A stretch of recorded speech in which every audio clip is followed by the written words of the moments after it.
fazer o uso dessa letra não apenas como uma música, mas como uma verdade. Pedir que o Senhor use a cada um de nós.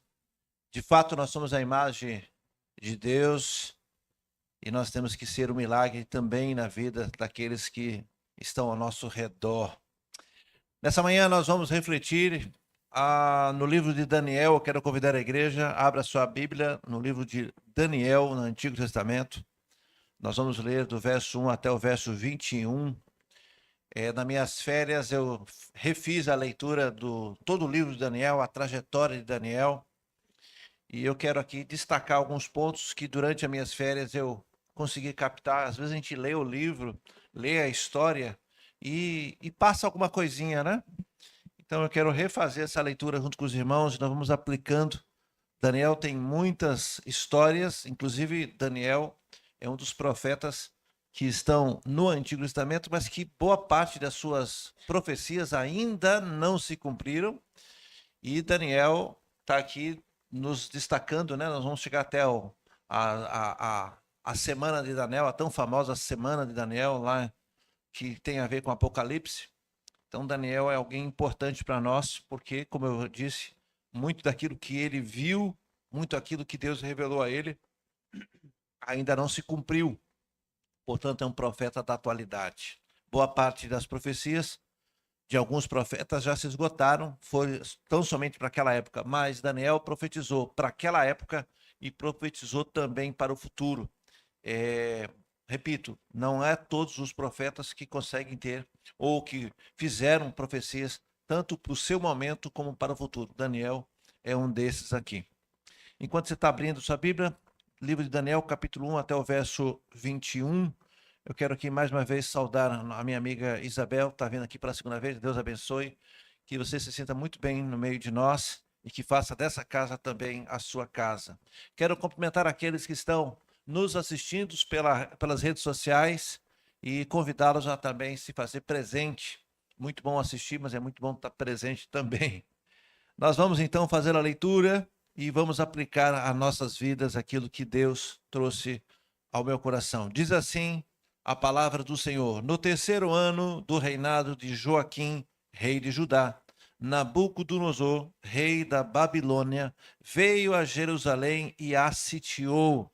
E o Senhor entregou a Joaquim, rei de Judá, nas suas mãos, e também alguns dos utensílios do templo de Deus. Ele levou os utensílios para um templo de seu Deus. Lembre-se que aí na sua Bíblia, quando você lê templo do seu Deus, tem a letrinha minúscula. Isso significa o quê? Que não é o Deus verdadeiro. Né? Muito bem. Na terra de Sinear, em algumas Bíblias, em algumas versões, não dá o destaque ao lugar chamado Sinear. Quem é que tem na sua Bíblia a terra de Sinear? Levante a mão só para me saber. Quantos tem? Sinear. Sinear. Sinar. Aqui está Sinear. Esse lugar é importante porque Sinear ou Sinar, isso a variante não tem muita coisa. Esse lugar é interessante porque esse lugar fica no Iraque. Esse lugar fica exatamente onde a Arca de Noé repousou, no complexo de montanhas do Ararat. E assim que os filhos de Noé, então, desceram no Monte Ararat do complexo, eles se instalaram, eles começaram a vida, ou então a vida da segunda humanidade, por assim dizer, depois do dilúvio, começou nesse lugar chamado Sinear ou Sinear. Então é interessante esse destaque, que quando o rei Nabucodonosor, então, leva prisioneiros, ele leva os utensílios do templo, ele leva e coloca no templo do Deus dele, que fica nessa região, lá perto do Iraque, ou na região do Iraque. É uma coisa interessante porque sempre que a gente lê, e aqui nós vamos ler durante esse percurso que eu quero fazer no livro de Daniel, Nabucodonosor, então rei da Babilônia, ele invade Jerusalém. Vocês têm noção de distância da Babilônia até Jerusalém? Tem, Big? Tem noção? Alguém tem noção? Bom, 1.200 quilômetros. 1.200 quilômetros. É longe, Como é que esse povo, então, vai invadir outra região? Mas era assim, dominando, né, as terras, eles se deslocavam. E o que, que eles faziam? Eles invadiam. Aliás, o que Nabucodonosor fez aqui em Jerusalém é o que ele fazia em outras terras, e é também o que Alexandre, o Grande, um pouco mais próximo de nós, fazia quando ele dominava o mundo. Ele conquistava, mas deixava o rei derrotado, por assim dizer, né? Ele deixava como uma espécie de rei vassalo. O que é um rei vassalo? Ele é um rei derrotado, ele não perdeu a coroa, mas agora ele também tem que se dobrar para o conquistador. Portanto, Nabucodonosor, quando ele chega ali e derrota, né, Jerusalém, ele toma o reino e deixa o rei Joaquim ali. E antes aconteceu com outros reis também, mas eu quero só focar em rei Joaquim. E ele deixa o rei lá, dizendo: olha, você é rei, continua morando no seu palácio, as pessoas continuam se ajoelhando para você, mas quando eu vier, ou quando o meu mensageiro vier, você tem que se ajoelhar para mim. E outra, vai pagar imposto, você vai arrecadar os seus impostos locais, mas vai repassar uma parte para o Império Babilônico. Então é assim que acontece. Então nós lemos a partir do verso 1 que no terceiro ano do reinado de rei Joaquim. Acontece que o rei Joaquim, ele reinou durante 11 anos, mas o texto aqui está dizendo a partir do terceiro ano. É porque essa história ela tem uma outra passagem que está lá em outro livro, em Deuteronômio não, ele está em segundo livro de Crônicas, capítulo 24. Deuteronômio está outra coisa que eu quero falar ainda hoje. Segundo livro de Crônicas, capítulo 24, conta essa mesma história. Só que o que acontece? Quando o rei Joaquim assume o trono, ele assume o trono nessa condição de rei vassalo. Acontece que logo depois ele se rebela. Ele diz: eu não quero continuar assim. Opa, eu quero ser o rei daqui, eu não quero ficar pagando imposto. E justamente durou 3 anos essa rebeldia dele. E durante essa rebeldia, por isso que o texto começa aqui no terceiro ano do reinado, ou seja, é como ele se declara rei. Agora eu sou rei mesmo, rei de verdade. Eu não sou rei vassalo. Por isso que o texto aqui de Daniel, ele considera no terceiro ano do rei. Mas na verdade ele já tinha reinado antes. Nabucodonosor, então, rei da Babilônia, veio. E quando eu disse que o rei da Babilônia veio, não considere que o próprio rei se deslocou do seu trono. Imagine que o rei da Babilônia, Nabucodonosor, controlava grandes e imensas áreas. Imagine, se de Jerusalém a Babilônia é 1.200 quilômetros, imagine quantos reinos. Então, quando diz o rei veio contra Jerusalém, às vezes a gente pode ter essa imaginação de que o próprio Nabucodonosor desceu do seu grande reino e a cavalo, 1.200 quilômetros, para invadir Jerusalém, que era muito pequeno. Não. Quando eu disse que o Nabucodonosor veio, seu exército veio, os seus generais veio. Todo mundo tem essa noção? Todo mundo compreende dessa maneira? Alguém aqui já passou pela cabeça que quando diz o rei de tal lugar invadiu tal lugar? Existem algumas exceções. Por exemplo, Davi. Davi era diferenciado. O Davi ia, o rei Davi ia. A única vez que ele não foi pessoalmente, ele cometeu um dos seus maiores pecados. Lembra-se? No período em que os reis iam para as guerras, Davi ficou na sua varanda, na sua sacada, e viu ali uma mulher tomando banhos, fazendo o trabalho de purificação, que é Betseba. E foi ali que ele cometeu o erro. Então, na hora de ir para a luta, tem que ir para a luta. Ficar em casa dá problema, né? Mas nesse caso aqui, Nabucodonosor não estava pessoalmente. O Senhor entregou Joaquim, rei de Judá, nas mãos e também alguns dos utensílios. Isso aqui é um outro ponto interessante, que a gente está mastigando o texto. Quando a gente lê corrido, a gente não consegue entender. A história é maravilhosa, vale a pena ler várias vezes, mas quando você começa a degustar, como nós estamos fazendo aqui, a gente consegue aprender. Olha, irmãos, isso acontece inclusive nos nossos dias. Você é crente, você é fiel, você é uma pessoa dedicada, uma mãe dedicada, uma serva fiel. E vez por outras, a vida lhe dá uma rasteira. Vez por outra acontece coisas. Vez por outra você recebe um diagnóstico que você fica com medo. Ou recebe um prejuízo, ou recebe uma má notícia, um parente, às vezes até um filho. E às vezes, mesmo não admitindo, a gente se questiona: poxa, mas por que está acontecendo isso? Por que que na vida de um fiel acontece isso? Às vezes acontece por uma série de circunstâncias. Nós não estamos imunes a nenhuma das coisas que acontecem com o mundo. Aliás, às vezes acontece muito mais, né? É pelo fato de nós sermos servos, é que nós somos mais atacados ainda. Nesse caso, o reino de Judá estava em pecado.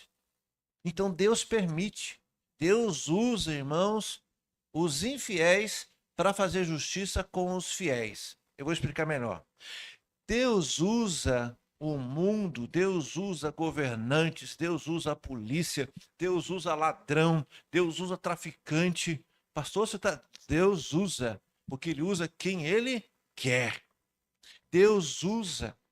Deus permitiu, na história de Jó, lembra da história de Jó? Ele permitiu que o próprio inimigo atentasse contra a vida daquele homem. Então, quando Deus quer, até o diabo trabalha para Deus. Isso é um fato. A gente às vezes tem que quebrar algum paradigma que a gente fica travado. Mas nesse caso, Deus aqui, ó, verso 2. E o Senhor entregou Joaquim, o rei de Judá, nas mãos de Nabucodonosor, mas também entregou o quê? Alguns utensílios do templo de Deus. Se tem uma coisa que os judeus têm o maior respeito, é os utensílios, eram, né, os utensílios. Aliás, até hoje, assim, os judeus, eles têm um quê de santidade com os utensílios. Vou dar um exemplo. Quando eu estive em Jerusalém, fui, então, como todos vão, no Muro das Lamentações. Então, é um alicerce, é um muro de arrimo, e lá as pessoas vão fazer suas orações. Eu também fui, orei por cada um de vocês. Vocês sabiam que eu coloquei o nome de vocês lá no Muro de Jerusalém? Vocês sabiam disso? Tive o trabalho de imprimir a lista de membros. Aí levei o papel, recortei em tirinhas, um por um. Claro que eu não orei um por um. Eu peguei a folha, né, que tinha lá 90 pessoas, e Senhor, esses nomes aqui, ó. Eu vou colocar aqui. Aí lá e coloquei nas fendinhas lá, cada um de vocês lá. Eu até filmei, mas não publiquei porque essa é uma questão íntima minha que eu fiz, né? Agradecer a Deus. Então lá você não pode se aproximar do muro, nem mulheres e nem homens, não pode se aproximar assim, ó. As mulheres têm que colocar um lenço, igual teve aqui junto com o Gilza, né? Que eu vi as fotos, inclusive, dos lenços, as mulheres com os lenços aqui, né? Então tem que colocar um lenço e os homens têm que colocar alguma cobertura. Então, se você não tem o kippah, que é aquele chapéuzinho, né, que coloca aqui, você tem que colocar alguma cobertura. Você não pode se aproximar lá. A polícia não deixa você se aproximar lá.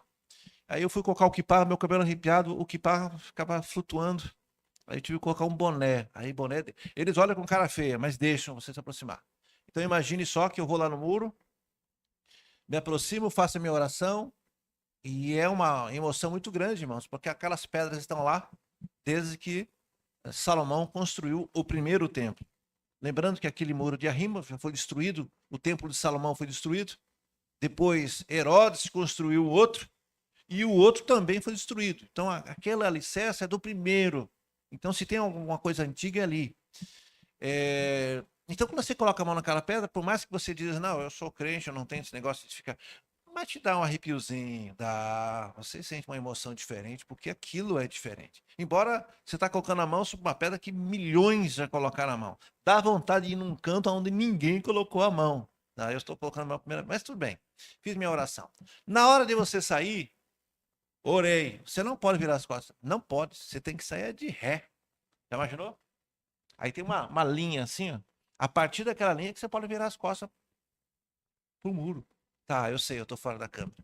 Eu tô fora. Decon aqui já me. E o Decon que tá de folga fica agoniado no banco. É impressionante. Ele não tá lá, mas fica se agoniando aqui. Então, irmãos, olha o cuidado com aquilo ali. Deus permitiu que não só o rei fosse sequestrado, mas também os utensílios do templo. Então, veja, às vezes a gente fica santificando, a gente fica tendo um cuidado. Os cristãos, por exemplo, alguns, a minha Bíblia, deixa eu mostrar para vocês aqui, ó, ela é completamente riscada, anotada, rabiscada. Você sabia que tem crente que não risca a Bíblia? Alguém aqui não risca a Bíblia? Levante a mão. Alguém que tem medo de pecar? Olha lá. Não é pecado não, né? Mas não risca não. Você sabe como é que o judeu lê a Torá deles? Eles têm uma espécie de uma varinha que tem o formato de um dedo assim, ó, assim, ó. E eles pegam naquela varinha. Não, a gente não faz assim com o dedo. É uma varinha que tem o dedinho assim, ó, para não tocar no texto. Vocês sabiam que na escrita, quando os copistas, né, iam copiar, eles faziam as letrinhas. Quando chegava na palavra onde diz Deus, eles deixavam em branco. Eles não podiam escrever com aquela pena, com aquele material. Eles deixavam em branco. Uma outra pessoa se purificava com uma caneta extremamente nova só para escrever a palavra Deus, o tetagrama. E se errasse, toda aquela cópia, todo aquele pergaminho era inútil. A gente faz o que quando erra com alguma coisa? Não, não pode, porque ali contém a palavra de Deus. Então, errou, não pode ser publicado, mas aquilo é santo. Por isso que se acham várias versões de rolo. No Mar Morto, naquele achado, tinha várias cópias de Isaías. Várias, porque o copista estava copiando e errava. Imagine só, você lá na 20ª página errou. Começar tudo de novo. Tudo de novo. Então, olha o cuidado. Mas aqui o texto está dizendo, eu estou falando tudo isso para que vocês captem a essência da tragédia que foi. Não foi só uma invasão, mas mexeram naquilo que era mais sagrado para os judeus. Os utensílios do templo. Destruíram o templo, e não só destruíram, mas pegaram os utensílios e colocaram no templo de um outro Deus. Isso machucou muito, mas muito. Eu acho que um judeu é capaz de dizer, olha, bate minha esposa, mas não toque no utensílio. Era basicamente assim, que eles tinham esse cuidado. E eles então foram levados a esse lugar chamado da terra de Sinear. E os colocou na casa do tesouro do seu Deus. Verso 3. Depois o rei ordenou a Aspenaz, chefe dos oficiais da corte, que trouxe alguns dos israelitas da família real e da nobreza. Verso 4. Jovens sem defeito físico, de boa aparência, cultos, inteligentes, que dominassem vários campos do conhecimento e que fossem capacitados para servir no palácio do rei. Então, não só invadiu, não só pegou o rei, não só pegou aquilo que era mais sagrado para os judeus, mas pegou seus filhos, filhos da nobreza, e trouxe. Eu disse para vocês que de Jerusalém até a Babilônia, 1.200 quilômetros. Como é que vocês acham que os prisioneiros foram levados? Colocados em ônibus, em avião? Não. Colocaram em carroças, em gaiolas? Provavelmente não. Sabe como é que eles foram? De P2, de a pé. Sabe quanto tempo, segundo o historiador, que eu fiz a pesquisa aqui? De 4 a 6 meses andando. 4 a 6 meses andando. Você acha que os prisioneiros acorrentados, aquelas grandes fileiras de gente andando pelo deserto, subindo e descendo, se alguém quisesse ir no banheiro, não é que nem aluno de pré-escola, eu quero ir no banheiro. Não tem esse negócio de quero ir no banheiro. Só vai parar quando todo mundo parar. Deu 11h30 para meio-dia. Como é que você fica? Com fome. Quem é que fazia? O que eles comiam? Ninguém sabe. De 4 a 6 meses, esses prisioneiros andaram amarrados, acorrentados, maltratados. Onde é que eles dormiam? Será que eles paravam na pousada? Será que não? Será que tomavam banho à noite? Nada disso. O texto não diz, mas a gente sabe como é que é tratado prisioneiros. Mas aqui diz que não só o rei, mas também Aspenaz, que era o chefe da corte, ele trouxe alguns da família real e alguns das famílias nobres. E na hora de fazer essa escolha, ele tinha um critério. Qual era o critério? Jovem sem defeito físico. Então, o que mancava, o que não tinha um olho, o que não tinha um dedo, não ia. Não ia para essa função, mas era tudo escravo. Ia partir pedra, ia capinar, ia fazer qualquer coisa.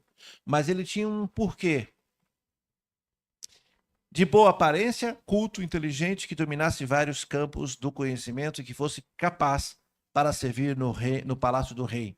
Ele deveria, então, ensinar a língua e a literatura dos babilônicos. Esses jovens, então, eram selecionados. Agora, esses jovens foram junto com a massa. Andaram, né, se queimaram no sol, fizeram bolha no pé. Mas, chegando lá, eles tinham uma missão diferente dos demais escravos, dos demais prisioneiros. Eles deveriam, então, aprender a língua dos caldeus, portanto, dos babilônicos.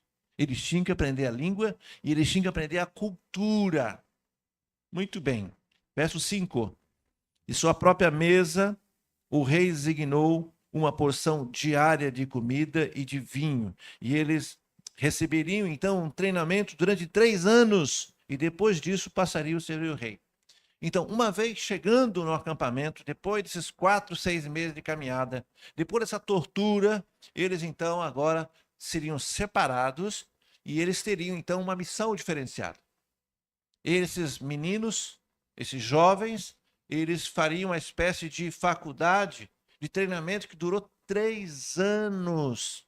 Agora, quem sabe, eles tinham um bom alojamento, é verdade. Por quê? Porque eles comiam da comida do rei. Irmão, você tem noção da honraria que seria isso para alguém? Já imaginou que você vai. Vamos pegar aqui. Que você vai num show de um artista que você gosta, de um cantor que você gosta, ou então, vamos lá, de um grande empresário, quem sabe até mesmo de um político, alguém muito importante.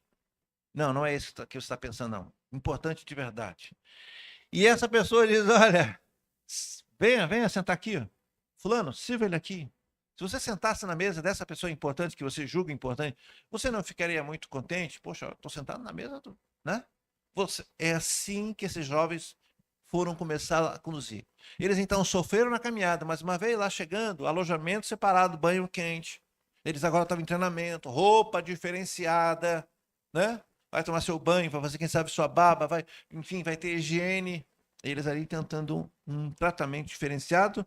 Eles agora estudariam. Eles não vão quebrar pedra, irmãos. Durante o dia, enquanto os outros escravos estão lá, eles estão ali ó, aprendendo a cultura, como ler a língua caldês, o que era, como é que. Por quê? Porque eles vão servir o rei. Eles estão sendo formados justamente para servir o rei. Até aqui está tranquilo, né? Verso 6. Entre esses estavam alguns que vieram de Judá: Daniel, Hananias, Misael e Zacarias. Azarias.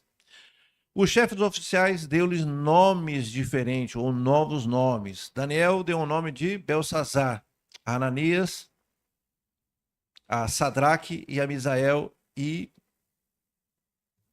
Não, eu me perdi aqui. A Daniel deu o nome de Belsazar, e Ananias de Sadraque, e a Misael de Mesaque, e de Azarias de Abidnego. Então aqui vocês estão vendo que eles receberam um tratamento diferente, uma alimentação diferente, uma cultura diferente, e agora eles receberam nomes diferentes. Por quê? Porque eles deveriam servir aquele rei. Trazendo, e ao mesmo tempo que eu estou lendo, eu já quero aplicar, isso acontece também. Irmãos, você enquanto tem filho pequeno, você consegue educar dentro da sua casa. Mas a partir do momento que esse menino começa, ou dessa criança, começa a frequentar a escola, a sociedade, ele sofre pressão. Os nossos jovens, quando vão para a faculdade, a depender do curso que eles vão fazer, eles sofrem uma pressão imensa. Imensa. Se disser que é crente, então, ele é escrachado. Ah lá, um crente, ah lá, só porque. O mundo faz essa pressão. E esses jovens foram separados. E esses aqui, em especial, esses 4 aqui, né? Eles não só receberam um tratamento diferenciado, mas também agora deram nomes diferentes. Qual é a ideia aqui? É fazer com que eles esqueçam a cultura deles. Eles agora deveriam ser caldeus. Ou seja, eles deveriam estar agora pensando, raciocinando, falando uma nova língua. A Bíblia não diz, mas eu acho que devia ser, inclusive, proibido de falar o hebraico. Eles agora tinham que falar na língua. Por quê? Porque a cultura deles é assim. Eu tenho amigos de outros países e é interessante porque eles falam o português, alguns argentinos, alguns paraguaios, espanhol, tal. E eles dizem que para falar o português eles têm que pensar na língua deles Eles têm que lembrar como é que é o objeto, depois eles traduzem para o nosso idioma, para o português, para depois poder falar. Eles fazem uma tradução simultânea. Então eu fico pensando que Daniel, esses jovens, eles também, eles lembravam e tinham que dobrar a língua, eles tinham que fazer uma manobra mental para poder falar na língua dos babilônicos. Eles foram então exprimidos, moldados, forçados a entrar numa nova cultura. Nós não estamos muito diferentes. A televisão, o cinema, a mídia, aliás, a grande mídia, ela já faz isso com a gente. Ela já ridiculariza, por exemplo, se você falar que você é casado ou que você é fiel. Ela ridiculariza, inclusive, as mulheres quando algumas irmãs, nossas esposas, dizem, não, eu sou fiel ao meu marido e mais, ele é o cabeça de casa. É ele que... Para que isso? Né? O movimento feminista vai dizer, não, a mulher tem que ter aí essa autonomia e começam a ter pressão. As nossas meninas, nossas filhas, na escola, se disser que é virgem, as coleguinhas vão dar em cima e vão pressionar para que isso mude. Os nossos filhos recebem pressão para fumar, para beber, para ver pornografia, para ouvir outros tipos de música. Isso acontece. Pressões. Esses jovens, então, foram retirados do seu país, foram levados a forças e agora eles começaram a receber um tratamento. O que se passa na cabeça de um jovem? Primeiro, ele sofreu todo o trajeto, mas agora ele começa a ter vida boa. Não é difícil você se colocar no lugar deles. 4 meses andando no sol, comendo só Deus sabe o quê, sem tomar banho, sofrendo. Quando eles chegam então ali, que eles pensam, agora eu vou entrar no chicote, agora minha vida acabou mesmo. Não, agora eles são separados, são levados ali, ó, tem banheiro aqui para você. Fico eu imaginando, não, o texto não está dizendo isso, sabe, irmãos? Mas eu fico pensando, provavelmente eles receberam um tratamento diferenciado. Olha o chuveiro aqui, ó, quem quiser tem a hidro ali, toalhinha que está aqui, água quente está aqui, né? Aí vai ter o lugar para estudar, quem sabe na fresca, tem o café da manhã, tem o almoço, tem o jantar, tem uma boa cama para dormir, e isso vai levar 3 anos. Será que muita gente ia resistir a essa lavagem cerebral, a esse comportamento? Será que nós, hoje, estamos resistindo às pressões externas? Então, eles partiram de um momento difícil para um momento mais fácil. É basicamente isso que o inimigo nos dá. Servir o Senhor é fácil, irmãos? Quem levantar a mão e dizer que é fácil, pode ir para casa, não é não. É muito difícil. A gente sofre porque tem que ser honesto. Sofre porque você tem que ser não só honesto para que os outros vejam que você é honesto, você tem que ser honesto com você mesmo. Você tem que ser honesto quando está só você e Deus no quarto. Seus pensamentos, a forma de pagar as pessoas, enfim, a forma de tratar as pessoas. Não é fácil ser crente. O que o inimigo faz hoje? Ele te dá vantagens. Hoje você, né? Você tem a internet na sua mão. Muita gente, hoje nós estamos usando a tecnologia, inclusive você que está nos assistindo em casa. Se não tivesse internet, você não ia ouvir o que eu estou dizendo. Então, ou você vem para a igreja ou fica sem ouvir a palavra de Deus. Então, essa é uma comodidade. Às vezes o inimigo usa essa tecnologia, essa que você está me vendo aí, para ficar em casa. Não, pastor, enquanto estou fazendo o almoço aqui, o arroz, o feijão aqui, eu estou assistindo o culto. Tem gente que fala, não vou para o culto não, pastor, mas eu assisto. Sei não, viu? Isso é uma vantagem. Tá, se você está doente, tá, você tem um parente. Ok, mas assim, trocar o culto presencial para assistir em casa, não sei não. Deu reto e corto a transmissão. Mas o mundo nos dá facilidade. O mundo nos oferece facilidade. E o mundo faz o que com você? Todo mundo está fazendo, bobão. Só você que não está. Aproveita. É assim que o mundo faz com a gente. Muito bem. Belsazar, Sadraque, Mesaque e Abednego. Verso 8, olha essa Bíblia. Daniel, contudo, decidiu não se tornar o quê? Impuro com a comida e com o vinho do rei. E pediu aos chefes oficiais permissão para se abastecer ou para se abster deles. Verso 9, olha como Deus coopera. E Deus fez com que o homem fosse então bondoso com Daniel e tivesse então simpatia por ele. Apesar disso, ele disse a Daniel: eu tenho medo do rei. O meu senhor, né, que determinou a comida e a bebida de vocês, se ele achar vocês menos saudáveis do que os outros jovens, ou, enfim, se vocês estão decaindo, o que ele vai fazer? Ele vai pedir a minha cabeça por causa de vocês. Daniel, no verso 11, Daniel disse então ao homem, aos chefes oficiais, que tinha encarregado de cuidar deles: peço que faça então uma experiência, lá no verso 12, com seus servos durante 10 dias. Não nos dê além de vegetais para comer e água para beber. Depois compare a nossa aparência com os dos outros jovens que comem a comida do rei, né? E trate os seus servos de acordo com o que você concluir. Olha o que ele fez no verso 14. E ele concordou e fez a experiência com eles durante 10 dias. Passados 10 dias, eles então pareciam ou aparentavam mais saudáveis e mais fortes que todos os demais jovens que comia a comida da mesa do rei. Assim o encarregado tirou a comida especial e o vinho que tinha sido então designado, e no lugar disso lhe deu o quê? Vegetais. Aí João falou que os veganos então têm aqui uma boa deixa, está na Bíblia, né? Agora, as mães também aí, você que tem filho pequeno, diz, ó, come vegetal, porque Daniel, né, ficou forte. Mas aqui foi Deus que permitiu, viu, irmãos? Tem que comer ovo, tem que comer as demais coisas aqui. Isso aqui é um caso especial. Não se pega nisso aqui para você fazer nenhuma heresia por aí.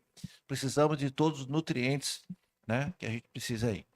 Muito bem, aqui nós estamos vendo Daniel já sendo favorecido, Daniel que fez a experiência, e ele então, de fato, durante aqueles 10 dias, ele estava com a mesma aparência. Verso 16, assim o encarregado tirou a comida especial e o vinho que havia sido designado pelo rei e deu então vegetais. 17, a esses 4 jovens, Deus deu sabedoria e inteligência para conhecerem todos os aspectos da cultura e da ciência. De quem? Dos caldeus. Deus permitiu que esses jovens aprendessem a cultura babilônica. Verso 18, ao final dos tempos estabelecido pelo rei, para que os jovens então fossem trazidos à sua presença. Que tempo foi esse? Foi os 10 dias ou foi os 3 anos? Vou ler de novo, verso 18. Ao final do tempo estabelecido pelo rei, para que o jovem fosse então trazido à sua presença. De que tempo ele está falando aqui? 3 anos. 3 anos. Depois desse tempo que o rei determinou, os jovens então, não apenas eles, mas todos os jovens tinham que se apresentar. É uma espécie de formatura. Vamos ver agora quem é que eu vou aproveitar. Tinha cargos para todos? A gente não sabe. Mas o fato é que ele quer fazer então a conferência. O chefe dos oficiais apresentou a Nabucodonosor, verso 19. O rei conversou com eles e não encontrou ninguém comparável a Daniel, Ananias, a Misael e Azarias, de modo que eles passaram a servir o rei. O rei lhe fez perguntas sobre todos os assuntos que existia da sabedoria e do conhecimento, e descobriu que eles eram 10 vezes mais sábios do que todos os magos encantadores de todo o seu reino. Verso 21, Daniel permaneceu ali até o 1º ano do rei Ciro. Isso aqui é um grande apanhado. Por quê? Porque depois de Nabucodonosor, ele reinou durante 46 anos. Nabucodonosor reinou 46 anos. Depois veio Ciro, depois foi trocando de reino, que eu não quero adiantar, porque nós vamos ler nos outros domingos. O que nós temos que extrair desse texto são esses pormenores, essas informações, e nós vamos aplicar na nossa vida. Como nós vamos nos manter íntegros num mundo corrupto.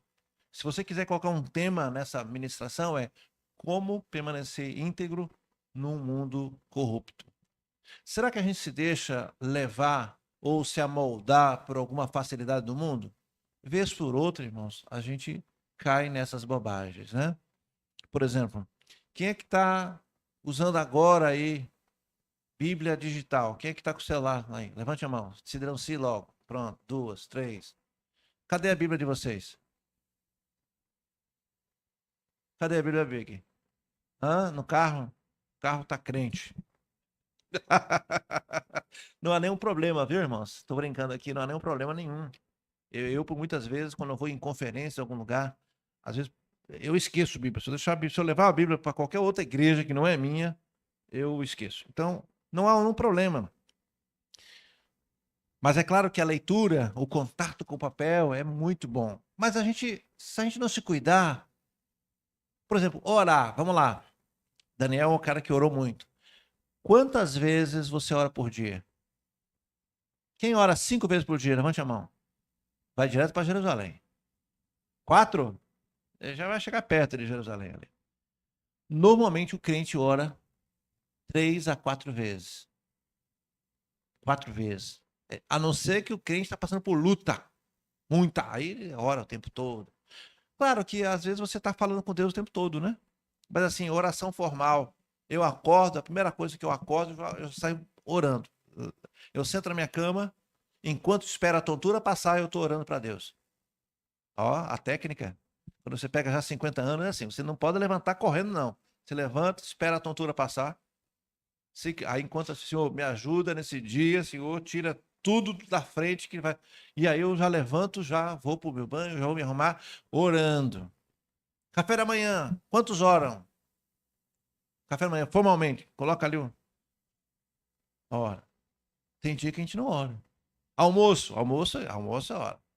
E quando a fome é bastante, Bico, faz o como?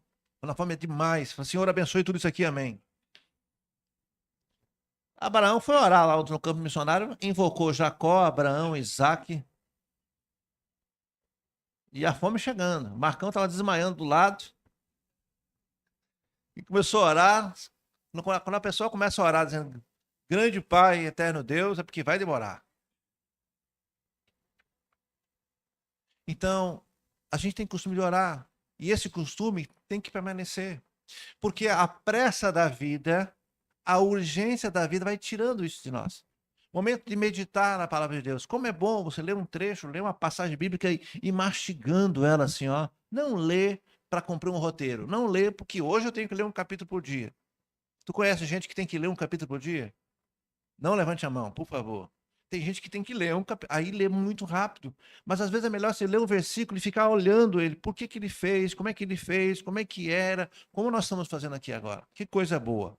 Então, o primeiro ponto que eu quero extrair daqui é cuidado com as facilidades do mundo. Cuidado com aquilo que o mundo te oferece. Especialmente quando alguém diz o que tem, né? Essa palavrinha tem levado tanta gente. Não, o que tem? Segundo ponto que eu quero trazer aqui, além de você ter o cuidado com as coisas que o mundo lhe oferece, as facilidades. Eu não estou dizendo, irmãos, que você vai ter que ser um crente retrógrado, que você não pode mais assistir, né? Como algumas igrejas antigamente diziam, não pode assistir televisão. Então, havia uma denominação, que eu não vou dizer o nome, muito querida, inclusive, que essa denominação não deixava os seus fiéis assistir televisão. Por isso eu fui assistir televisão quando criança, já porque minha mãe não podia ter televisão em casa. Então não é esse radicalismo, mas a gente tem que sondar o que é que a tecnologia, o que essas facilidades estão fazendo para me afastar de Deus.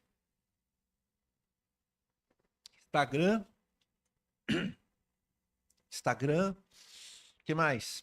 Facebook, nem todos, mas boa parte das redes sociais nos afasta, faz a gente perder muito tempo, sim ou não? Né? Você fica rolando, o que nós chamamos de, minha esposa chama de boda infinita, né? E você fica rolando, acha uma coisa interessante, o gatinho que fala, depois não sei o quê, e a criança que dá risada, as videocassetadas, e você perde horas ali, ó. Mas quem é que perde horas lendo a Bíblia? Então, é uma facilidade, é um prazer que você vai tendo ali, enrolando ali a internet, e você deixa de ler a Bíblia. Deixa de ler a Bíblia. Então, assim como você ora, você também tem que ler a Bíblia. É difícil você pegar um crente hoje que diz, olha, estou fazendo aqui um estudo bíblico. Esses dias eu tive uma grata surpresa, eu não ia dizer, mas vou dizer. Uma irmã aqui da igreja me pediu uma Bíblia emprestada para fazer um estudo bíblico. Você não imagina que alegria que eu tive. Eu quis dar a biblioteca toda, mas ela só quis uma Bíblia. Mas a alegria é tamanha de alguém ter interesse de saber o que significa palavrinha por palavrinha. Como é difícil hoje. Por quê? Porque a gente não tem tempo. A nossa vida é muito acelerada, não tem tempo. Então a gente tem que tomar cuidado, porque assim como esses jovens foram trazidos e foi oferecido a eles comida do rei, mas Daniel diz aqui no verso 8, ele, contudo, o texto é interessante, ele diz, Daniel, vírgula, contudo, vírgula. O que ele quer dizer contudo? Ou seja, apesar de toda essa riqueza, apesar de agora, quem sabe eu tenho um chuveiro quente, quem sabe eu agora tenho, né? Porque imagina, ele veio na condição de escravo. Contudo, apesar dessa mordomia que ele tendo, contudo, ele decidiu, isso aqui é um pacto que ele fez com ele mesmo, eu não vou comer comidas oferecidas, ou eu não vou fazer parte disso aqui. Talvez Daniel aqui, quando diz, Daniel, contudo, decidiu não se tornar impuro, ele, quem sabe, lembrou do Salmo 1. Não te assentará ao redor ou numa mesa dos escarnecedores. Ele diz, não, eu vou fazer parte disso aqui. Porque se ele faz parte disso aqui, irmãos, é como se ele, então, concordasse com tudo aquilo. Você consegue, irmão, se manter fiel à palavra de Deus? Você consegue entender ou você consegue discernir aquilo que o mundo está te oferecendo? Inclusive, irmãos, a internet tem sido aqui. Muita gente tem se alimentado da palavra de Deus, não na Bíblia, e sim na internet, com pregadores. Tantos pregadores, tantos pregadores. Alguns até pregam bonitos. Esses dias foi Rose, né, Rose, que você mandou para mim. Eu fiz aquele comentário. O cara pregava maravilhosamente católico. Perfeito. A teologia do cara é perfeita. Aí eu comentei para ela, pena que não aplica, mas era tão bom se aplicasse, né? Então tem essa facilidade. Por que eu vou aqui pesquisar na Bíblia se lá o pastor ou se lá o pregador, enfim, lá na internet está me dizendo? Então tome cuidado com isso, irmãos. Tome cuidado com isso. Cuidado com o banquete que você está comendo. Ah, mas o irmão, a irmã prega tão bem, vou me alimentar dele. Cuidado. Às vezes uma boa oratória, às vezes um bom vídeo, uma boa imagem, às vezes tem um princípio verdadeiro e você escuta a primeira frase, a segunda frase, não, é isso mesmo, eu concordo mesmo. E a partir daí foi só a primeira. Existe, eu não vou, claro, citar o nome, primeiro pelo processo, segundo pela ética, né? Mas existe um programa de rádio, inclusive de televisão, que é os pregadores em cima da cerca. Os pregadores em cima da cerca é um programa legal, a pregação é boa, só que ela é boa até metade. Não importa qual é o trecho bíblico, da metade para o final é dinheiro. É dinheiro. Então veja que você não pode pegar duas meias verdades e dizer que isso aqui é uma verdade. Então cuidado com as facilidades da internet, cuidado com o pregador. Então se você quiser ter uma outra fonte, pastor Marcos, eu estou ouvindo o senhor pregar, eu gosto da sua pregação, mas eu queria, então, fale comigo, eu vou te dar 2 ou 3 pregadores que eu também escuto, que eu consigo ter filtro. Diz, ó, escuta esses 2 aqui, ó. Escuta no máximo esses 3. Pronto, não há problema nenhum. A questão aqui, irmãos, não é porque eu não quero que você acesse, não, muito pelo contrário. Eu só não quero que você coma comida estragada. Que você não se farte de um falso banquete. Né? Toda comida que te faz mal é aquela muito boa, né? O cara come, no outro dia. Mas na hora não estava estragada, na hora estava apetitosa. Então tem que saber o que você está comendo, porque isso vai mudando. E olha o que Nabucodonosor fez. Ele deu boas condições, ele agradou, ele deu uma comida, dizendo, ó, você vai comer a mesma comida que eu. E ele mudou até o nome. Ele queria tirar a personalidade daqueles meninos, ele queria fazer com que eles esquecessem por completo uma vida que eles viviam em outro país. Você vai falar uma outra língua, você tem outro nome, você tem outra cultura, e aqui você é bem querido por essa cultura. É isso que o mundo está fazendo com nós e também com nossos filhos. A propaganda inicial é sempre boa. Não tem um ditado baiano que diz que quem quer pegar passarinho não diz show? Quem quer pegar passarinho não espanta. Então, no início é tudo muito bom. Pergunte para quem começou a beber, pergunte para quem foi viciado ou é viciado. No início parecia muito bom. A primeira vez que a pessoa, quem sabe, fuma ali um cigarro de maconha, ou cheira ali uma cocaína, ou injeta qualquer droga, é um delírio. A primeira vez é assim. E depois, prejuízo. Depois, só morte. Assim o inimigo faz, devagarinho. Então nós temos que perceber, irmãos, se nós estamos consumindo, se nós estamos nos deixando envolver pelas coisas que são contaminadas. Teve uma pregação aí que eu fiz uma comparação com a picada da muriçoca. Alguém sabe me dizer qual é a diferença daquele bichinho que dá no mato chamado mutuca ou butuca? Eu nunca sei se é mu ou bu. Mu. Qual é a diferença da picada da mutuca e da muriçoca? Alguém sabe me dizer? Eu levei uma ontem aqui. Qual é a diferença? Hã? A dor? Os dois, a muriçoca não dói? A mutuca dói logo de cara. E a muriçoca? Depois. Então, identificar uma picada de mutuca é fácil. Na hora você bate. Ontem eu estava com o martelo na mão, gente. Segura. Estava eu, Abraão, segurando uma caixaria. E eu estava com o martelo. E a mutuca aqui, ó. E eu fiquei com aquela coisa. Ou eu sou picado, ou eu dou uma martelada no meu braço. E erro ainda, né? E eu fiquei assim, ó. E ela não sai, não. Por isso que eu estou tentando fazer essa comparação agora que me veio isso aqui. Mas a muriçoca, quando você sente a dor, é quando ela já está tirando, ela já tirou de você tudo. O inimigo é assim. Quando você sente, já é tarde demais. Então, nessa manhã nós vamos sondar o nosso coração. O que é que o mundo está me dando de facilidade? O que é que meus filhos estão consumindo? O que eu estou consumindo? E a coisa é muito lenta, irmãos. O inimigo não se apresenta de fato como ele é. Esses dias eu estava falando com um colega, falando sobre o aspecto, né, dos anjos. Aliás, eu falei aqui domingo passado sobre o anjo que Isaías viu, não foi? Como é que foram o anjo? Tinha quantas asas aquele anjo, irmãos? 6. Com 2 cobria o quê? E com 2 o quê? E com 2 voavam. Isso não é aspecto de anjo, isso aí é um bicho esquisito. Anjo. Agora imagine só como é que o nosso inimigo, se ele se apresentasse como ele de fato é. Mas ele usa sapatinho de algodão. Ele não aparece com a forma dele. Então, irmãos, nós temos que ir pensando assim, desde criança eu escuto isso aqui, ó. O inimigo quer acreditar que ele não existe. Enquanto que os crentes têm que provar que Deus existe, o diabo é o contrário. Ele coloca na cabeça dos outros e ele tenta dizer, eu não existo. Por quê? Porque aí ele pode agir naturalmente. Então, o que nós estamos vendo aqui é a forma sutil de como é que o mundo age. Agradando, né? Dando facilidade. Eles queriam, inclusive, mudar a cultura desses jovens, mudaram o nome deles. Mas Daniel, contudo, apesar de tudo isso, se manteve fiel. O inimigo, quando não consegue lhe atingir com as sutilezas do mundo, é o que ele tentou com Jesus. Lembra com Jesus? Quando ele pegou Jesus e levou lá no pináculo do templo e diz, olha, eu vou te oferecer tudo isso aqui, ó, o mundo todo, toda a riqueza no mundo, se você me adorar. O inimigo sempre te oferece coisas assim. Mas existe um outro lado. Quando ele não consegue fazer desse jeito, ele vai ter, quem sabe, ele aplicar o sofrimento.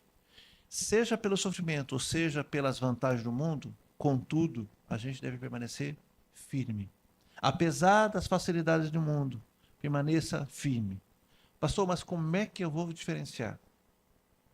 Experiência com Deus, intimidade com Deus, para entender que aquilo que eu estou fazendo desagrada a Deus, ou aquilo que estão me oferecendo desagrada a Deus. Esses jovens, então, passaram por uma grande prova. E eles, então, fizeram prova com Deus, e Deus sensibilizou o coração daquele homem, daquele que cuidava deles, para que eles, então, fizessem esse regime.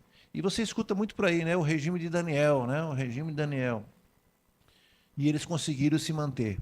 E a partir daqui, eu não vou entrar no capítulo 2, porque tem muita coisa aqui. Tem o sonho de Nabucodonosor, tem o sonho do próprio Daniel, tem muita. Aqui tem cova dos leões, aqui tem a fornalha ardente, aqui tem a queda, aqui tem Nabucodonosor se tornando um animal.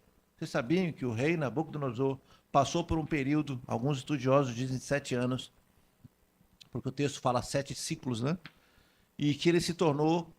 ele saiu da caixinha, né? Ele literalmente ficou louco e ele não respondia mais por ele e ele ficava feito um animal. Alguns vão dizer que ele literalmente pastava, mas isso é uma controvérsia. porque o texto quer dizer que ele se alimentava como animais, não necessariamente pastava. Tem muita coisa na história de Daniel. Então eu vou ficar no capítulo 1 até o verso 21, e eu quero extrair as três coisas. Primeiro, você tem que identificar aonde que você está caindo na facilidade. Segundo, permaneça firme diante das ofertas do mundo. Tá? Crente não bebe, não. Crente não joga. Crente não mente. Crente não faz apostas em Mega Sena. Esses dias eu fui fazer um depósito aqui e fui pagar uma conta aqui da igreja, inclusive. A moça falou assim, quer aproveitar a Mega Sena acumulada, sai hoje. 50, não sei nem quantos é, 50 milhões. E eu com R$2 na carteira. Eita, esse dinheiro era muito bom se não viesse daqui. Então o mundo lhe oferece isso, lhe oferece com ar de normalidade. Acho que esse é o ponto que eu queria chegar. Você consegue saber o que é normal e o que é a ação do inimigo? Nesse mundo onde tudo parece normal. Você já parava para pensar, irmãos, que tudo está assim? Tudo está assim. Fulano traiu. É assim mesmo, hoje em dia é assim mesmo. O marido traiu o esposo. É assim mesmo. A fulana ali, né? A mulher abandonou o marido para ficar com a outra mulher. Mas é assim mesmo. Parece que é tudo normal. Coisas horríveis no nosso mundo estão se tornando normal. Então nós temos que ter esse discernimento. O que é normal e o que a palavra de Deus diz. Isso não é normal. Isso é uma aberração. Então, aos olhos dos outros, qualquer outro escravo que foi trazido de Jerusalém daria tudo para ficar no lugar de Daniel. Imagine, comida boa, apartamento, enfim, trabalhando com o rei, no palácio, com roupa bonitinha. Tome cuidado para que o inimigo não te enrole. Olha na sua vida. Queria que você fizesse assim uma investigação, uma averiguação na sua vida. O que é que eu estou aqui cedendo? O que é que eu aqui estou dizendo? Isso eu vou fazer e não tem problema. Sonegação de impostos.